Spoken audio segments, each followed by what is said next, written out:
வீராம்பட்டினத்தில் பிறந்து வளர்ந்த பிரியங்கா பூம்புகாரை சேர்ந்த ஒருவரை திருமணம் செய்துள்ளார்.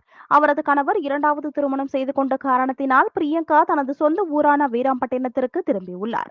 அப்போது தன்னைத்தானே பஞ்சாயத்து தலைவர் என்று கூறிக்கொள்ளும் விஸ்வநாதன் என்பவர் பிரியங்காவை ஊருக்குள் அனுமதிக்க மறுத்துள்ளார். இது தொடர்பாக ஊர் முழுவதும் ஒலிபெருக்கி மூலம் பிரியங்காவின் தனிப்பட்ட வாழ்க்கை குறித்து அவதூறாகவும் பிரச்சாரமும் செய்துள்ளார்.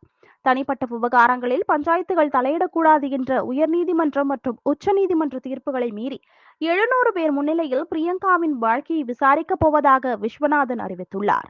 பொதுமக்களின் அறிவுரைகளையும் மீறி அவர் இவ்வாறு செயல்பட்டதாக கூறப்படுகிறது.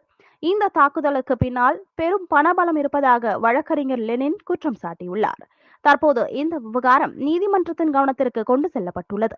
இதுகுறித்து பேசிய வழக்கறிஞர் லெனின், நீதிபதி அவர்களிடம் அனைத்து ஆதாரங்களையும் தெளிவாக சமர்ப்பித்துள்ளதாகவும், காவல்துறையின் பதிலுக்காக காத்திருப்பதாகவும், பாதிக்கப்பட்ட பெண்ணிற்கு சாதகமான நல்ல நீதி கிடைக்கும் என்று எதிர்பார்ப்பதாகவும் அவர் தெரிவித்தார்.